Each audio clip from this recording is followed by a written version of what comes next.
자, 이어서 1주차 2차 시 수업을 시작하겠습니다.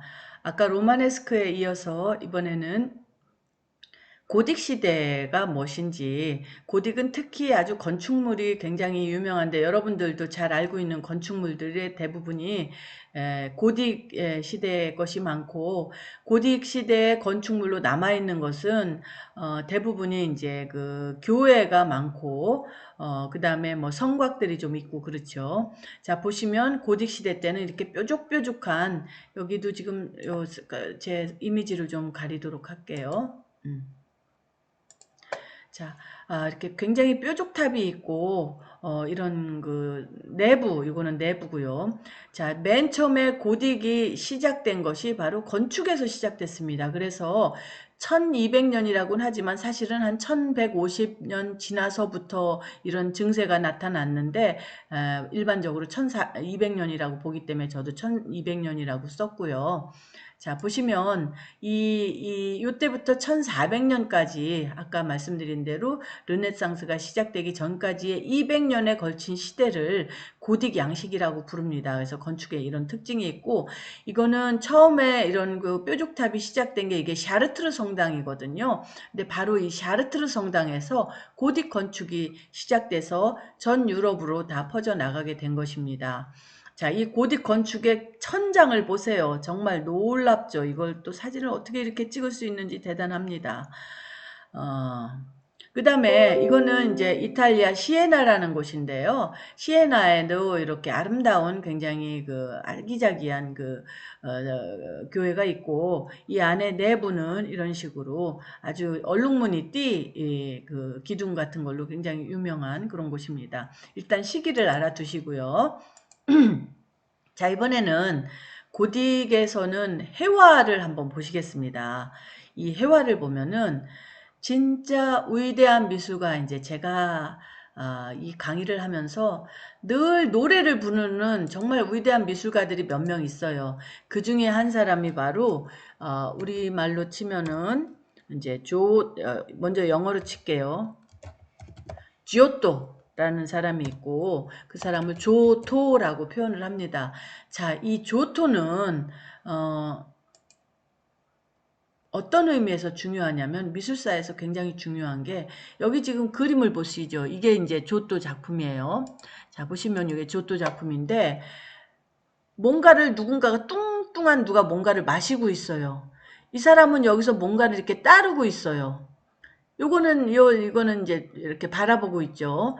자, 지금부터 이제 중세를 비롯해서 이 대부분의 한 바로크 시대 때 그림은, 몇백 년 동안 이 성화, 종교화가 많습니다. 이거는 이제 그 물을 가지고 포도주로 바꿨다는 그런 그, 이야기를 다룬 것인데, 뭐 이야기를 떠나서 이렇게 사람이 뭔가를 마시는 거, 리얼한 장면이죠. 이런 행위.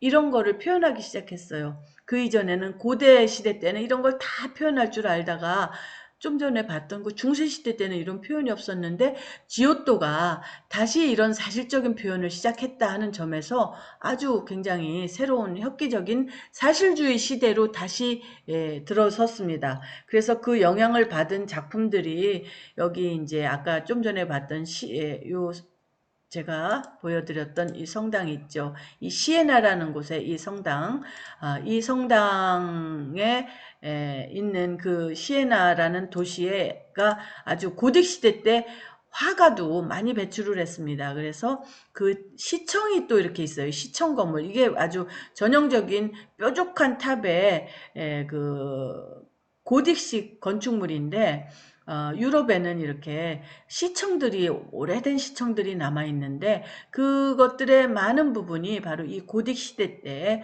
세워졌고, 여러분들도 이렇게 뾰족한 첨탑을 보면, 저거는 고딕 시대 거구나 라고 생각을 하시면 되고, 이 그림이 바로 이 시청 안에 있는 것입니다. 나중에 이제 구체적인 그림에 대해서는 보게 될 것이고요.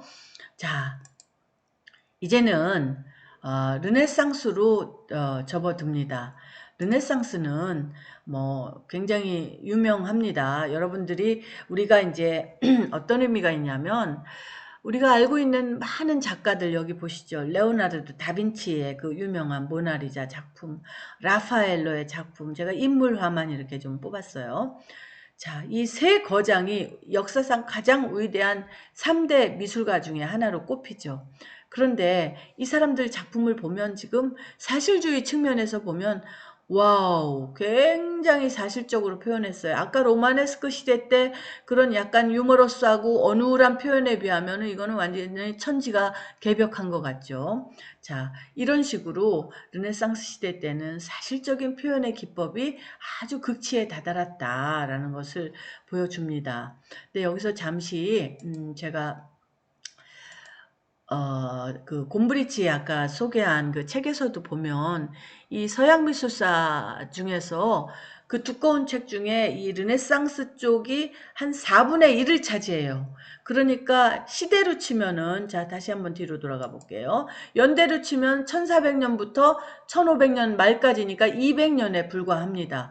그런데 이 200년에 불과한데 그 미술사에서는 전체 분량의 4분의 1을 차지한다는 것은 이 시대가 그만큼 연구가 잘 돼 있기 때문이에요. 많은 작가들이 이 시대에 속한 많은 작가들이 너무나 연구가 되어 있는데 그 이유는 바로 이 책 때문입니다. 오, 대단한 책이 있습니다. 자, 조르조 바살이라고 하는 위대한 미술가가 이 책을 언제 썼냐면 1550년, 1568년 첫 판은 이때 나왔고 두 번째 이제 개정판을 1518년 후에 나왔는데 피렌체에서 나왔어요. 근데 이 책을 우리나라에서 1980년대에 이금배라고 하는 의사 선생님이 번역을 했습니다.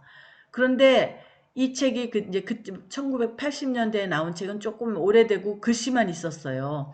그런데 이번에 작년에 이 책의 총 6권을 2년에 걸쳐서 새로 번역은 되어 있으니까 새로운 편집을 했는데 여기에 제가 작가마다 다 해설을 다 썼어요. 왜냐하면 우리나라에서는 옛날 작가들 얘기해봐야 그 사람이 얼마나 중요한지 모르잖아요. 그러니까 제가 도판도 제공하고 이 작가는 어떤 의미가 있다 하는 거를 해설을 써서 냈습니다. 그래서 아주 출판계에서 사실은 엄청난 반응을 불러일으켰고 출판상도 받았고 하는 이런 문제는 이렇게 대단한 책이 이 시대에 르네상스 평전이라는 게 이 바로 르네상스 시대 때 있었기 때문에 우리가 이 작가들에 대해서 이렇게 너무나 자세히 알고 있는 거죠. 자, 그러면 이 르네상스는 두 시기로 여러분들이 크게 이제 뭐 나눈다고 볼 수 있습니다. 첫 번째는 초기 르네상스라고 부르는데 이거는 1400년대를 얘기해요. 15세기니까 1400년대죠. 역사를 공부하다 보니까 여러분들이 이제 잘 쓰지 않았던 몇 세기 이런 거를 좀 머릿속에 넣으시면 좋을 것 같아요. 15세기는 1400년대다. 근데 역사에서는 또 15세기는 뭐라고 부르냐면 꽈트로첸토 이렇게 부릅니다. 여기 꽈트로첸토. 이태리 말인데요. 이거는 400이란 뜻이거든요. 400라는 뜻인데 15세기를 이렇게 부르기도 합니다. 이때 대표적인 작가들을 제가 여기에 이렇게 써놨습니다. 보시면은 자 마사초 우리가 알아야 되는 작가예요. 보티첼리, 피에로 델라 프란체스카, 안토넬로 다 메시나, 도나텔로, 기를란다이오, 만테냐, 벨리니, 얀 바네이크. 자, 바사리는 이 시기에 대해서 뭐 100명 이상의 150명 정도 썼을까요? 굉장히 100명 정도의 그 작가의 전기를 아까 이 책에서 이게 다 작가들의 전기거든요. 이 작가들에 대해서 표현을 했는데 여러분들은 그 많은 작가 어떻게 할 수 없죠. 그러나 적어도 지금 체크한 이 작가들에 대해서는 어느 정도 대표 작품을 알고 그렇게 해야지 이제 서양 미술사에서 공부를 했다고 볼 수 있죠. 자, 그래서 15세기는 그렇게 넘어가고 그 다음에 전성기 르네상스는 1400년대와 1500년대부터 자 보시면 1500년대부터 1530년까지 아주 30년에 이르는 이 시기가 레오나르도 다빈치, 라파엘로, 미켈란젤로, 티치아노 뒤로 아까 봤던 바로 이 시기가 이게 전성기 르네상스 시대인 것입니다. 그래서 초기 르네상스가 있고 전성기 르네상스가 있습니다. 그 정도로 알아두시면 되고요. 구체적인 것은 그때 가서 하도록 하고, 자, 그 다음에 나오는 것이 1520년부터 1600년대까지는 매너리즘이라고 부릅니다. 자, 우리가 이제 점점 연대가 처음에는 막 이집트는 3000년에 걸친 연대를 고대라고 부르고,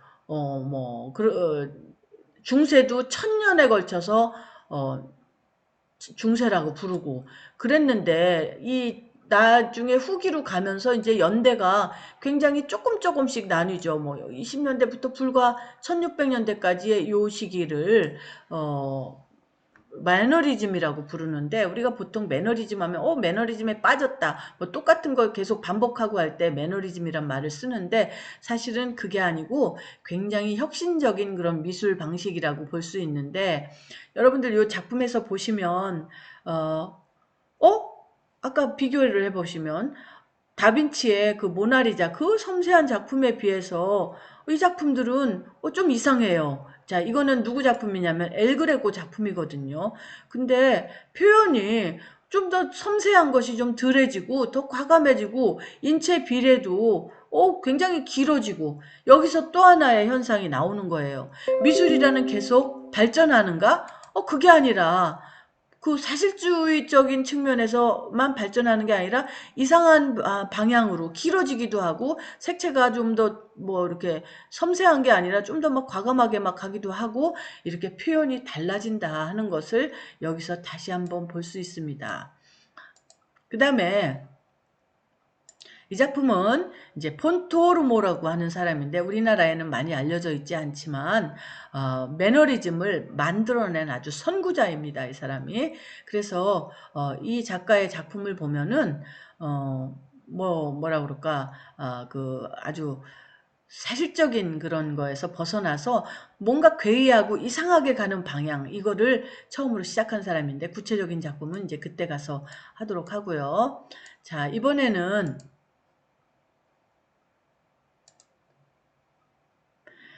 바로크로 넘어갑니다. 르네상스 다음에는 바로크인데, 바로크는 시기적으로 보시면은 지금 보시다시피, 자, 17세기예요. 언제? 1600년대라는 뜻이죠. 바로크는 언제다? 1600년대를 가리킨다. 이 1600년대에 대표적인 작가들이 있습니다.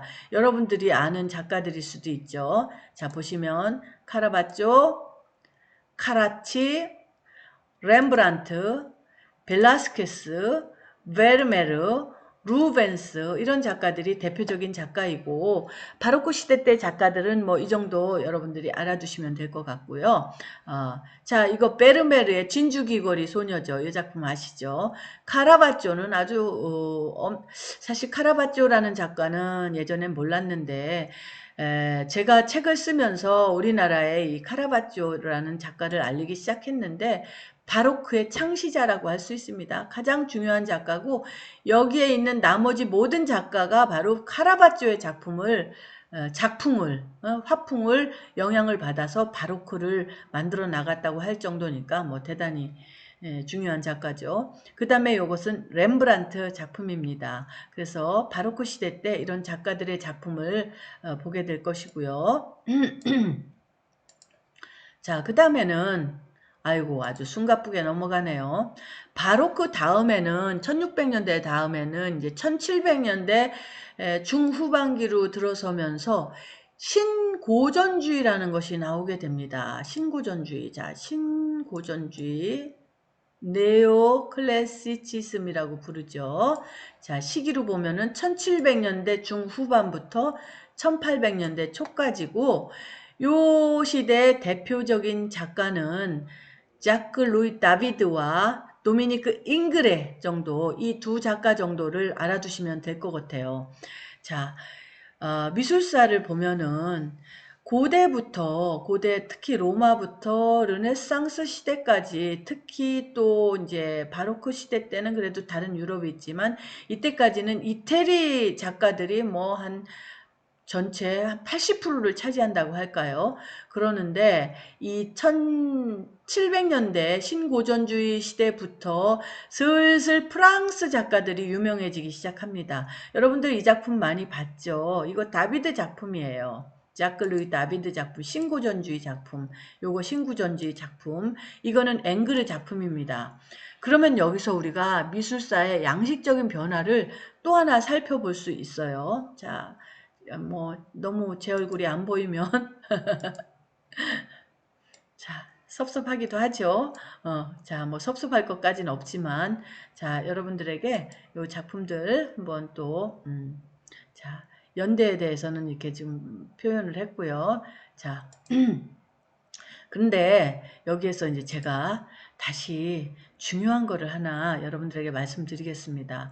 뭐냐면 와, 다시 또 왜 신고전주의에 들어서서 머리 복잡하게 이렇게 섬세하게 이렇게 사실적인 거를 이렇게 잘 표현하는 이런 다시 마치 고대 그리스 시대 때 이렇게 멋진 작품들을 하고 한 것처럼 갑자기 1800년대, 1700년대 들어서면서부터 신고저주의라고 나타나더니 고대 그리스의 그런 그 섬세한 작품, 고대 르네상스 시대 때 그런 섬세한 작품 저리가라로 이렇게 새로운 아까 매너리즘 보세요.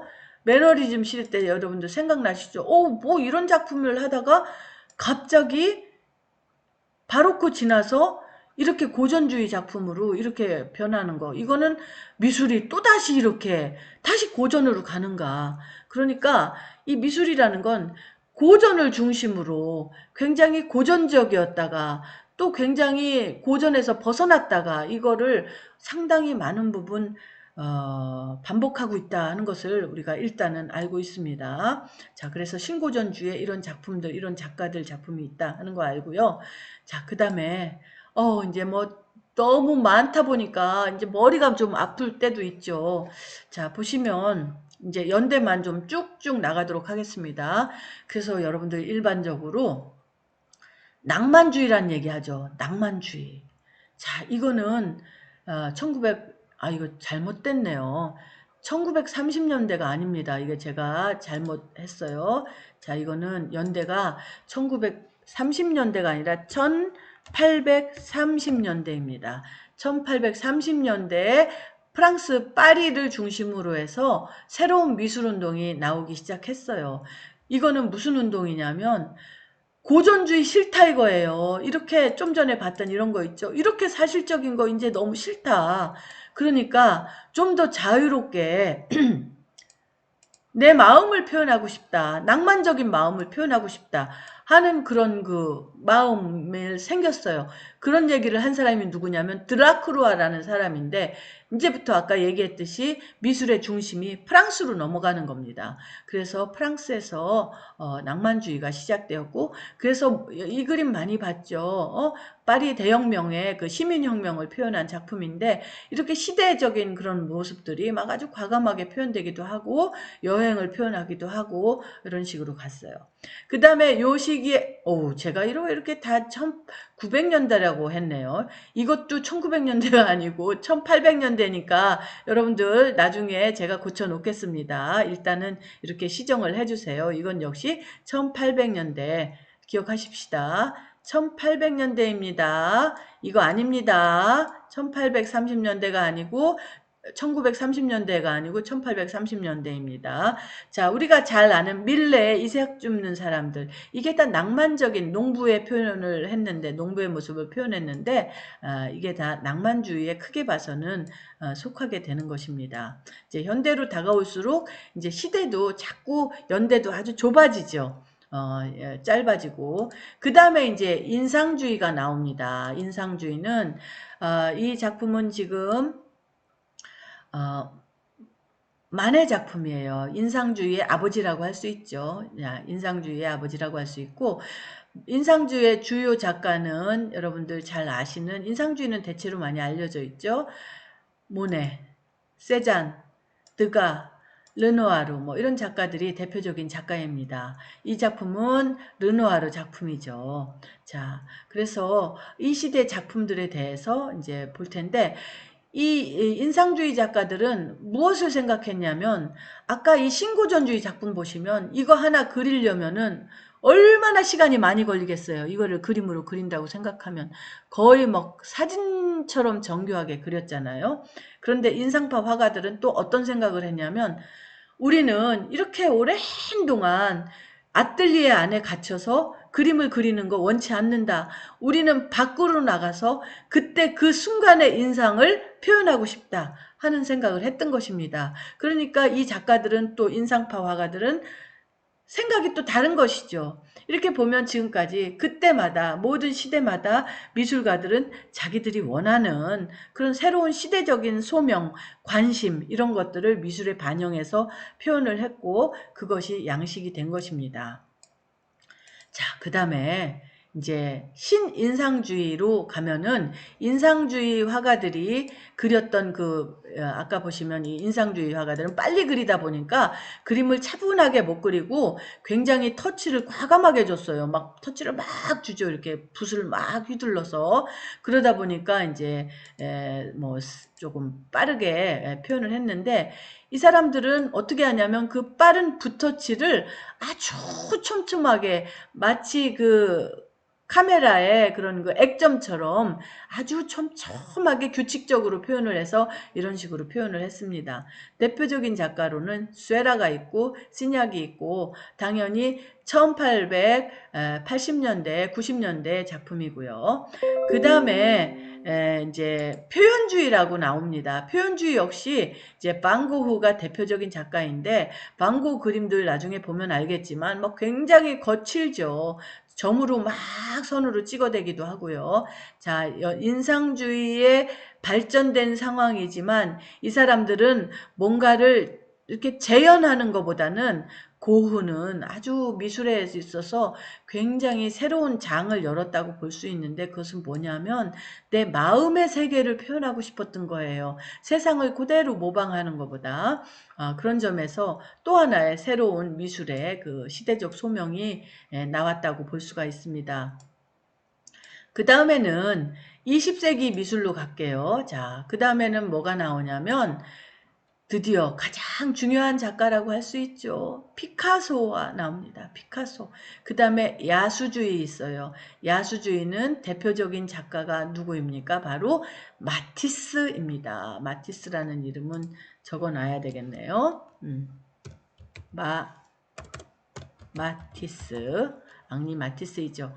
자, 이 사람들은 무엇을 했냐면 왜 미술이 꼭 세상에 있는 어떤 풍경이면 풍경, 인물이면 인물 이런 것들을 재현해야 되느냐, 모방을 해야 되느냐, 왜 사진처럼 똑같이 그려야 되느냐 이거에 반문을 가진 것입니다. 그래서 이 피카소가 입체파라는 것을 만들어냈어요. 입체주의. 이게 고대부터 피카소, 미술의 이제부터는 고대부터 피카소 이전까지 20세기 이전까지의 미술은 재현의 미술입니다. 어쨌든 사실적인 것을 표현의 방법이 어쨌든 이런 자연, 인간 이런 거를 표현하려고 했죠. 그런데 피카소는 더 이상 나는 사람을 사람처럼 똑같이 그리고 싶지 않다. 나는 이것들을 다 분해하겠다. 그래서 조각조각 다 나눴어요. 이렇게 보시죠. 자, 여기 보시면은 뭐 이렇게 이렇게 이렇게 이렇게 다 이 형태들을 나눠 놨습니다. 그래서 나중에는 지금은 이제 기타 켜는 여인의 형상이 조금 이렇게 보이지만 나중에는 완전히 없어지죠. 이게 뭔지도 모릅니다. 그리고 나서 작가가 제목을 주면 그건가 보다라고 보는 사람이 봐야 되는 거죠. 그러니까 바로 이게 뭐냐면 굉장히 중요한 게 추상미술의 시작이에요. 추상미술이라는 건 뭡니까? 눈에 보이지 않는 작가가 그리고 싶은 거, 마음의 세계, 자연을 재현하는 게 아니라 형태가 구상적인 게 아닌 것이에요. 완전히 자기가 표현하고 싶은 색채나 형태를 통해서 마음껏 표현하는 것이죠. 그 시작을 열었다는 측면에서 미술은 이제 새로운 시대가 열린 것입니다. 그리고 또 하나는 마티스가 야수주의를 시작했는데 이거는 다음에 이어서 3차 시에서 설명을 하도록 하겠습니다.